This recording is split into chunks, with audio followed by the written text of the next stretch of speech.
Welcome back to Partnerships Unraveled, the podcast where we unravel the mysteries of partnerships and channel on a weekly basis.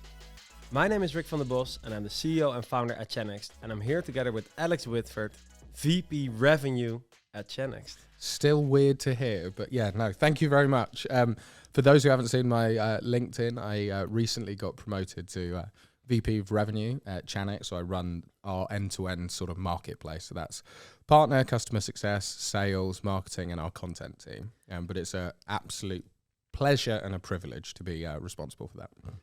Big congrats from me and the whole team here at Chanext. We think you're exactly the right guy for this role. And also very happy in terms of how you're already building that team. And I think it's also, I must say, pretty cool as a partner-driven company that now the VP partner is actually going to lead the whole revenue motion, because we know how important it is to have that really as one go-to-market motion. That was a really slick segue into the podcast. Yes, partnerships always first and then the revenue motion follows. Yeah, that's a nice touch. Excellent, mate. Well, I'm actually very excited, and we may not say that anymore from our production team, but I'm very excited about today's topic, because we're going to talk all about SMB market and SMB partners, because I think feasibly that's the hottest topic out there within all enterprise vendors we're speaking with right now, right? Yeah, we spend a lot of time analyzing channel markets, right? It obviously very much helps our business to understand what our large global enterprise customers are looking at, where their priorities are. It helps our product development, helps our sales strategies. But it's been amazing recently. We've been speaking to incredibly senior people within some of the largest channel organizations in the world. And SMB, it just keeps coming back. And I think this is really now a tipping point where we have seen, right, the fight for the CDWs and the Becklers of this world. That's what has been happening traditionally, and the rest of the market just sorts itself out. Whereas now the giants, right, the real market leaders, now refocusing on SMB. I heard a stat the other day that I think Cisco value their total addressable market within SMB is $25 billion, right, which is absolutely insane. But it just shows you how the investment, the focus, and the strategy is going to be really driven towards the SMB space. Yeah, I think there's two companies that you and I keep banging on about within the channel, because we think their partner programs are so good and their whole company is actually geared around partners, which are Cisco and Microsoft. And especially those two have done so many news items lately, so many articles they published, editing their partner program and adjusting it. And SMB is everywhere at the moment. Like, you see it everywhere around that.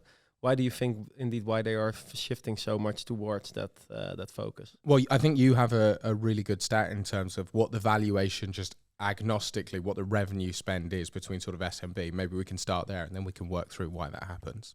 Yeah, absolutely. I think what I see a lot is actually that the enterprise market is also getting more and more saturated. I think that's where we were completely focused on as vendors and within channels to make sure, together indeed with the CDWs and the Bechtlers and the Softcats and the big GSIs, that we get as much footprint within those big enterprises as possible. But actually, if you look at the whole tech market, 44% of all tech spend is being spent within the SMB market. And 80% within that 44% of the whole market in the SMB is partner driven. So that's where you see, if you want to grow and capture even more and keep the growth rates that we've had in technology in the past, then you need to look at SMB. It's the only possible reason. Yeah, and I think if you talk about Microsoft and Cisco, right, no one is arguing that Microsoft and Cisco don't have an absolute stranglehold on the biggest businesses in the world. They absolutely do. They're also the biggest channels in the world. So to me, it's the very logical conclusion, right? You want to go and get the biggest deals. 80% of your revenue comes from 20% of your customers. But once you've done that, then where do you grow? And you've got to start to work out to flatten that 80-20 rule. And that means you've got to go and get millions of end users. And the SMB space is the place to do that. And partnerships first, channel first is the mechanism to do that. So to me, it's just absolutely clear. We're now at this tipping point where we're going, cool, how do we capture the SMB space? Because it's less competitive. There's loads of opportunity. It's partnerships led. It's channel led. Now we've got to go and really just dominate in that area. And that's going to be the absolute catalyst to drive significant growth. Yeah, and I think if you look at those two companies specifically, it's not just words that they put out there, but the deeds are very strong. Like, if you only look at Cisco, they just acquired Splunk for 25 plus billion. And it's such a big acquisition. And why did they acquire Splunk? Because Splunk is so strong in SMB as well. And that's where they really want to drive. And they have good product overlap, of course. And there you see they are actually investing a lot of money in going all in on that SMB approach. Yeah, and the other one that was a few years ago, which just shows you a continuation of the Cisco strategy. Cisco bought a company called BroadSoft, an agnostic telephony provider, and BroadSoft's customer base is the super SMB, right? It's the really small, like estate agents, right? And so they sell these huge PBXs to partners like Gamma, who then really saturate the market in that very low end. And you just see this continual development from Cisco to go, we've got the Nestle's, we've got the PepsiCo's, we've got the biggest companies in the world. Now what? And it's like, well, there aren't bigger companies than that, so we need to start going down the value stack and capture lots more customers. And the really exciting thing is that's a different type of channel play. And I really think we're going to see the likes of a Cisco and Microsoft drag the rest of the channel into focusing on the SMB. Yeah, that's what we've seen historically always. Like everyone always takes Cisco and Microsoft as an example, their partner programs, their way of going to market, etc. And that will happen again. But I think indeed, if you look at the situation right now, there's actually a lot of other vendors that we also hear that they want to do something with SMB, but they don't know how to approach it, and it's actually not happening. What do you think is the reason why it's not happening for a lot of companies to actually shift gears towards that SMB, while we've clearly seen from the market stats how big that market is? Yeah, the first is really easy. If you've got a small sales team, you're whale hunting, right? That's the best allocation of resource you can get. If I've got one sales guy, I can either get him to close loads of small deals or one big deal and hit the number. Well, just from an allocation split, it's much easier to focus on a few partners and a few customers and get to the number that way.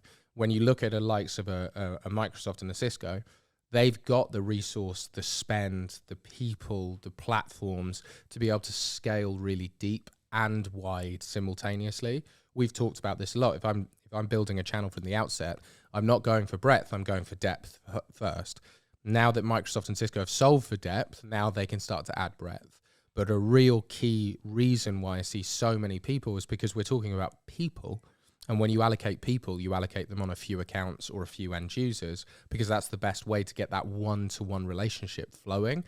And that's the biggest prohibitor to scaling wide, is we're focusing on the challenge by people, not by tooling. Yeah, I think that's correct. And I also think there's a lot of fear within a lot of vendors, because indeed now they have a channel team. They are very focused on the big partners, the CDWs, etc. of this world. They think I need to spend all my time there continuously or I'll lose market share there. But we really need to rethink how we go to market with our channel team if we want to involve SMB as well. Because in the past, we've always been very relying on our distributors for that, but your distributors also have many vendors that they have to juggle and also have a lack of time and resources. So we really need to rethink the strategy in terms of how we approach that SMB market. Yeah, and you just see Cisco are doing it in the right way, as Cisco are very liable to do, right? Where they're not going, cool, let's just now speak to our distributors and hope that they do more work in the SMB. It's like they are making acquisitions, they are investing in people and tooling to ensure they can actually wade into the market and really change behavior. It's not something you just organically develop, right? There has to be real strategy broken down into the actual tactics and then deep into the execution model. That is really hard to construct organically. In fact, I would argue impossible. Instead, what you need to be doing is designing a go-to-market motion, which is going to drive you forward. Yeah, 100%. I think indeed, if we take Cisco as an example, they have actually decided to not completely rely on distribution anymore for the long tail or for the SMB, and they are actually building a whole team of virtual partner account managers. That's what they call them. And in every region, they have such a person who's not then just managing 10 or 20 partners, but they manage hundreds, and they all do that in a virtual way. And therefore, you already get so many more touch points. But I think even there, Cisco is struggling actually at the moment in terms of how do you scale that? Because also that one person can talk to 500 partners in that region on a monthly basis.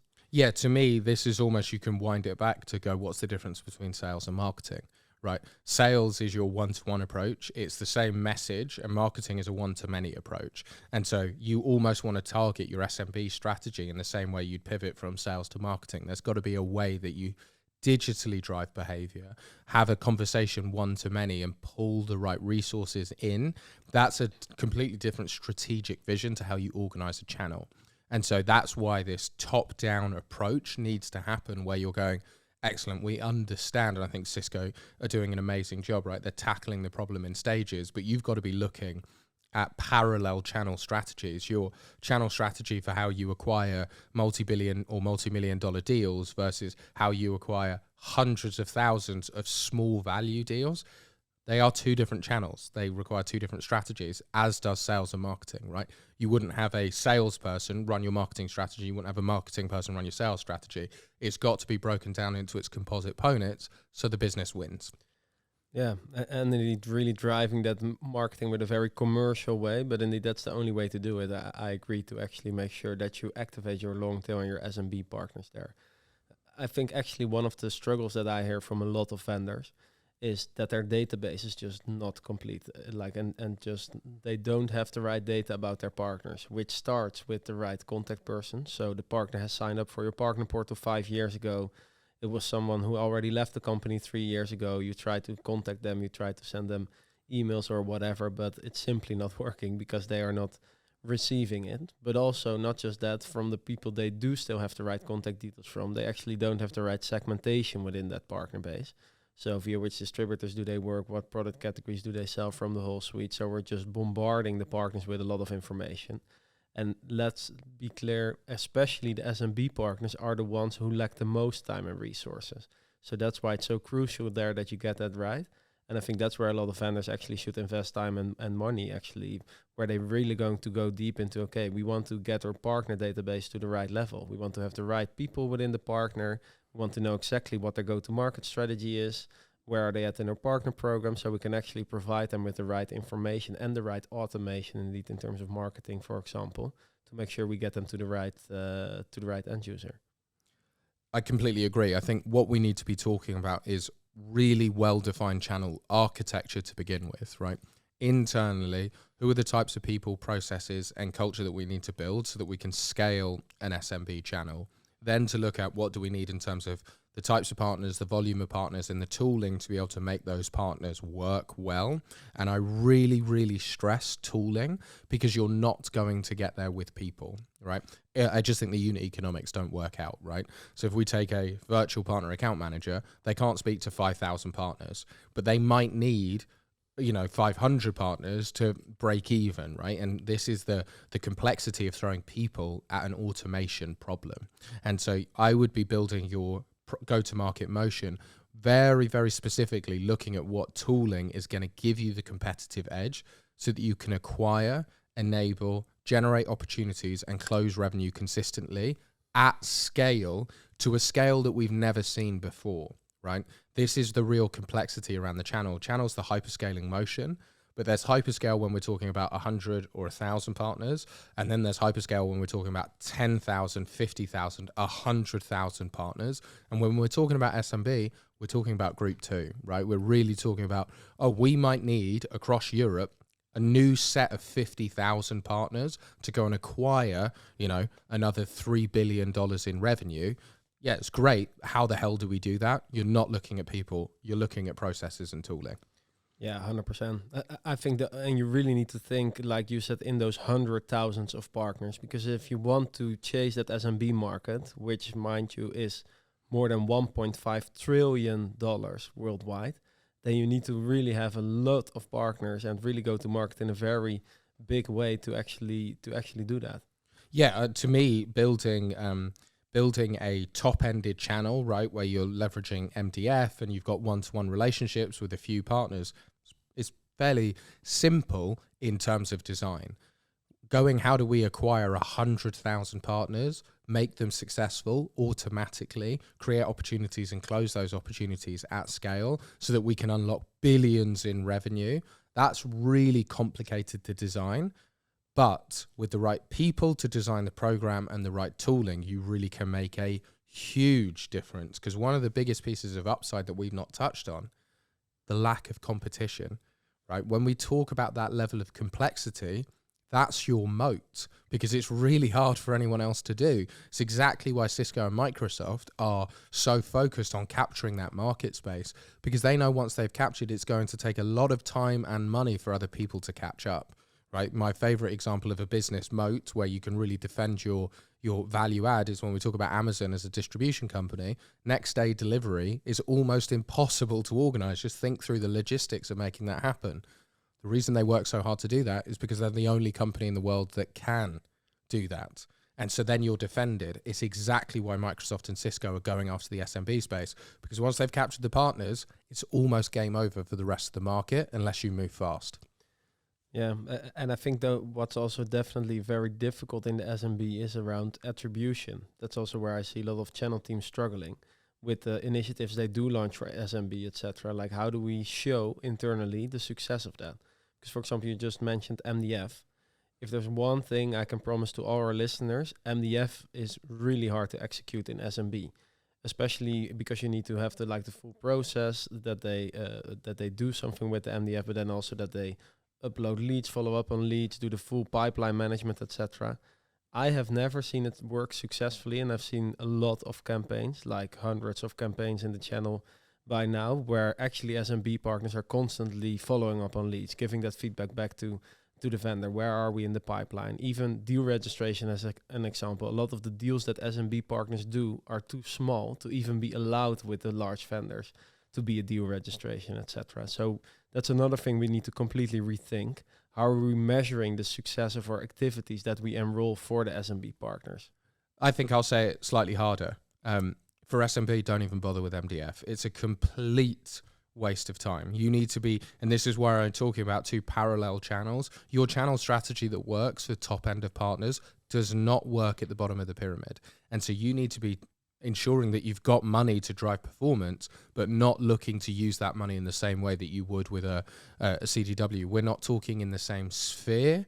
And so it's just an entirely different channel. So instead, we're working back from the problem that we're trying to deliver, which is how do we create opportunities within partners? How do we prove ROI of our spend? And what metrics do we need to report internally that are going to be different from the other side of the business? And that's really important. If you try and go and build the same ROI analytics for your top end of the business as your bottom, it will just fail, because you cannot report the same things. It's the same as sales and marketing, right? I don't benchmark my marketing. Hey, marketing. I don't benchmark my new marketing team on how many calls they made. It would be a waste of time. And so why would we create the same set of analytics and measurement processes for the top of my pyramid as the bottom? It's crazy. So instead, we need to define a new set of benchmarks that we are going to measure the bottom end of the channel on, drive performance that way. But it's a completely holistic strategy that we're building as two separate identities. Cisco, Microsoft, they're going to have wildly different expectations on the people and the partners at the top end versus the bottom. Yeah, a question that just popped in my mind. Let's say one of our listeners is now really thinking about SMB partners or wanting to go all in on SMB partners.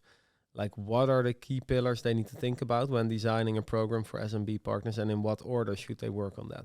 Sure. So you've always got to work back from the problem, right? So the problem is the amount of money that you want to generate from SMB and in what time frame. That's going to tell you very quickly what the level of investment that you need to put into that.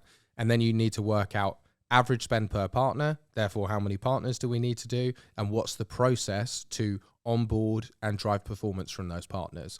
It's a different conversation if you already have those partners versus we have some of those partners versus this is a completely new market for us and we need to capture those partners. Then I'm working back from the problem of how do we capture those partners? What's the tooling? What's the process? Do I need distribution? How is that going to work? And you've just got to keep walking back that process. While I don't think there's a one-size-fits-all strategy, broadly speaking, you need to understand how many partners in what territory and how much ACV are we going to generate per partner so that we can really drive performance that way. Because if you try and think of it in how do we acquire $25 billion of opportunity, it's never going to work. We need to break that number down into smaller and smaller actions and then distribute that into the organization internally so that partner team understands what they're doing, the marketing team understands what they're doing, so that we can break it down into its composite parts. Yeah, and then I think on top of that, really have a very specific SMB onboarding flow. Like, that's wildly different than you have with your big partners, but you really want to make that as scalable as possible, where you can quickly onboard your partners, get a very clear view of who are the right stakeholders within that partner, make sure they sign up for your program, but also what kind of go-to-market preferences do they have. So very clearly you understand where are they located, or what region do they serve, Which distributors do they buy via? What product categories do they sell? What type of partner tier are they, etc. So you can give them the right information at the right time, and then make sure you help them start generating demand as quickly as possible. Because those partners, SMB partners, they are usually a lot smaller, and therefore they are even more following the demand generation. So as soon as companies come to them with a specific ask, they will service that. While maybe within your bigger partners, you can really build like a program where you're going to do outbound to certain companies, etc., where you more like build the demand generation from a sales perspective. And I think that's really important, that you show your partner, your SMB partner, very quickly that they can earn a lot of money and business with you. Yeah, time to value within the SMB is actually more important than the top end. The reason being is those partners are the most fickle. They're going to change their mind very, very quickly. And because you can't spend a lot of time nurturing them, in fact, I would argue you can spend zero time on a one-to-one basis nurturing them, you need to ensure that they get value from your brand as quickly as possible, because then that will keep them engaged, right? We always talk about revenue drives engagement and engagement drives revenue. How do you do that fully digitally? Through thousands of partners simultaneously. That has to be your approach. Again, we're almost talking marketing versus sales, right? How do I have a one-to-many, one-to-thousands, one-to-100,000s approach as opposed to a one-to-one approach? And how do we construct it to set our partners up for success? And again, this is so program designy. I don't think there's a one-size-fits-all. I think there are broad components that you need to touch on. But if anyone has any specific questions about their channel, certainly reach out to me and Rick. We'd love to get into a discussion around how we can help your channel directly. Yeah, absolutely. I think with the marketing versus sales, you're actually touching upon something interesting, which is who should own this program within the company. Like you have the partner program designing the program, of course, the partner program manager, but then it needs to scale throughout the regions, and you need to collaborate with distributors, with your long tail partners. You need to scale it. Like, who should be the owner of a program like this for the SMB market? Yeah, so if we take one of the largest channels in the world, Microsoft and Cisco, I don't know this, but I would be guessing that they are going to build a parallel organization, right? So you might have your global channel leader into regional channel leaders, say an EMEA channel leader, but then they will have a mid-market or a SMB space, and they'll have their enterprise channel, and those will exist in parallel. I think that the program design, the people, the resourcing is wildly different between the two, and so I can't imagine the perfect structure would have one reporting to another. You'd almost want to break those out like business units. Yeah, I agree there. I think if I look at a lot of organizations where they are doing something similar, every channel team is always built around the region. Yep. But then you see cross alignment between, for example, let's take the virtual partner account manager of Cisco, cross alignment between all the countries, because they are doing the same type of job that you want to exchange learnings, improvements, etc. And I think that's the way to go. Yeah, to me, that is the better methodology, because again, we're talking such different performance metrics. And if you benchmark at the top of your pyramid, the metrics at the bottom, or vice versa, it's just not going to work. So instead, I would be building sort of shadow organizations, and then have those either dotted lined or hard lined into the regions, but you need that cross-pollination of ideas and metrics, because that's how you're going to learn and iteration. Let's be really clear. Doesn't matter if it's me or the world's greatest program designer in the world, you're not going to get it right the first time. This is going to take iteration and improvement, iteration and improvement. And so creating that feedback loop is going to be critical to long-term. Yeah, and another role that I think is really critical in a program like this is the content or the marketing role. Because if you want to fuel that one-to-many all the time, the only way you're going to do that in the right way is by having continuous content that provides value. And every type of touch point you have with the partner is what we like to call it moments that matter. And that's, I think, really where you bring the right value to the right partner at the right time. And that's what the program should be geared around, because that's the only way you can scale it if you are thinking from 100,000s of partner perspective. Yeah, so there'll be, if I broadly speaking, there'll be two marketing strategies that will be wildly focused on for SMB. And one is direct to end user, and using those leads to seed those into the SMB market to capture attention and hopefully to bring back more leads. And there should be some ROI analysis, right? If we feed a partner a lead within the first 3 weeks of them signing, there's X% likelihood that they generate another deal. And I'd be looking at that data very, very specifically. And there'll be through partner marketing, right? What am I doing to enable my partners to market consistently so that they get their own their own leads coming in from their end users, and then all of that working together is how you're going to digitally drive performance. That to me is the critical step for making SMB work. It doesn't matter if your onboarding's not perfect. It doesn't matter if your training's not perfect. If they are creating and closing opportunities, they will stay engaged. Yeah, revenue drives engagement and engagement drives revenue. Yeah, I only know 3 words, so that's why I like that statement. Excellent. Maybe finally on this topic then, metrics and ROI. Indeed, we've already touched upon it a little bit. If you look at SMB partners, you need to measure in a different way. You need to evangelize that internally in a different way. What type of metrics are crucial? And maybe a separate question, what is like the first success you could show internally when you're building a program like this? Yeah, so you want to start right at the beginning of your funnel, which is, do we have the right amount, type, volume, velocity of partners, right? That's where you're going to start. And then what is the conversion between partner onboarding first to time to value to repeatable value? You want to understand that funnel very, very tightly. You're driving as many partners to self-sustainable revenue. We've spoken about this before, but self-sustainable revenue is partners that can find, open, close, renew, and upsell opportunities. Those are the 5 key metrics of any channel. The difficulty within SMB is we're not talking about doing this for 10 or for hundreds. We're talking to do this potentially for hundreds of thousands, right? And so then I want to understand how many partners do we need to onboard. That's going to be your leading indicator, because if you know how many partners you need to onboard, what the time to value is, and what the time to self-sustainable revenue is, if you've got those 3 metrics and the conversion percentages are about right, becomes a velocity and a volume game at that point. And so I'm looking at this very, very scientifically to understand all of my above funnel activity all the way through to direct conversion. If you can get those metrics dialed in really, really efficiently, that's how a Cisco goes and acquires $25 billion of extra revenue, right? They want to make this a sweet, sweet science. If I think about it from a data perspective, indeed, what's harder in SMB is to look at things on a micro level, because you can't go into the nitty-gritty details of where your pipeline is exactly and how deals are progressing, etc., as you could do with your top-level partners.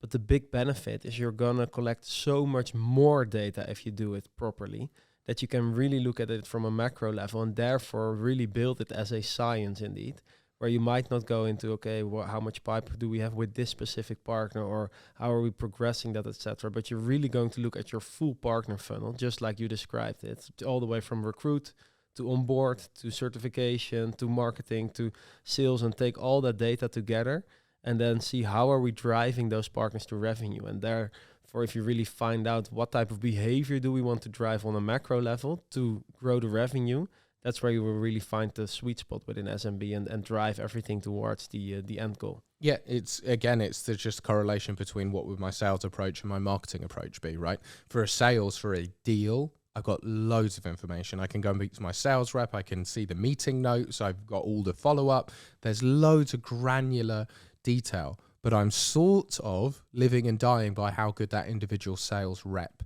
is. With a marketing approach, I look at a completely different set of data, right? And then I have far less individual information, but I can build a much more scalable strategy. And so that's really my guidance to anyone out there who's looking to move from top of the market through to the SMB space, is you've got to put a completely different hat on, measure completely different performance metrics, and you're thinking about one word as much as possible, and that's scale. 100%. I think the message is clear. If you want to keep growing your channel at the pace as you've done in the last years, the only way to go there is by really looking at SMB and really doing that in a very scalable way, because that's where the biggest TAM is for a lot of companies and vendors at the moment, especially in the enterprise level. Yeah, I think it's really clear. SMB has to be the mechanism for you to continue that rapid pace of growth. The market leaders are making their bets there, and guess what? They're usually right. While there are some very tactical changes that you're going to need to make to execute your strategy, for me, it's where the real opportunity over the next few years are. So I'd be doubling down there as aggressively as I can. Yeah, SMB is the name of the game. Thanks for sharing again today, Alex. I enjoyed the conversation. I hope our listeners did too. If you want to find out more about the podcast or what we discussed today, check out the description within Spotify, Apple Podcast or YouTube. And looking forward to see you next week.